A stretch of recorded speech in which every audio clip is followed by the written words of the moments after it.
Hi everybody, Sandy here. I was playing around and just going through Pinterest and looking at different things, and I saw a really cute album design. But it was a mini album, but it was like a mini album. It was literally only like 2 inches by 3 inches wide.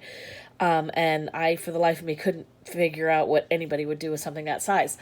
So me and my little brain took the pictures that I saw of the project and decided to make it a little bigger. And this is what I came up with.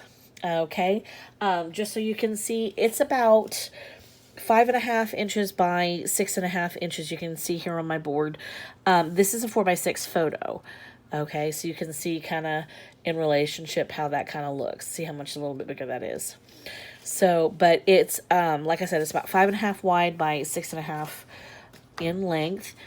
And it's, it's really simple. I did this from start to finish in about 2.5 hours. So, it's not a difficult album to do. Of course, it's going to depend on how embellished you want to make it. So, just as a little side thing, I decided to put an expandable pouch in here so that it could be used for ephemera and different pieces of memorabilia as you travel. This, of course, is for Disney, so you know how much stuff that you can accumulate when you're at Disney.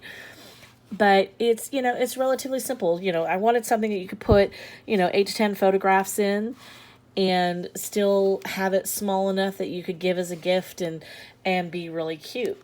So, I put in photo mats so you could still have, a couple of different options on that with some journaling tags and whatnot.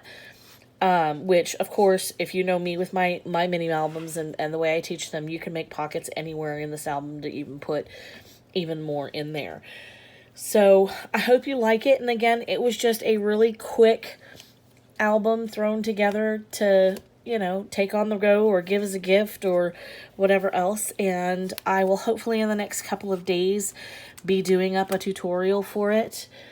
I don't have a lot of things on my plate right now, so I can't sew yet. So I'm going to be going ahead and doing a little bit more in the minis. I'm hoping to get a couple more albums done as well because I have a couple more ideas. So keep watching for some new and fun tutorials. And I hope you like it, and I hope to see you again on my channel soon. Thanks for watching.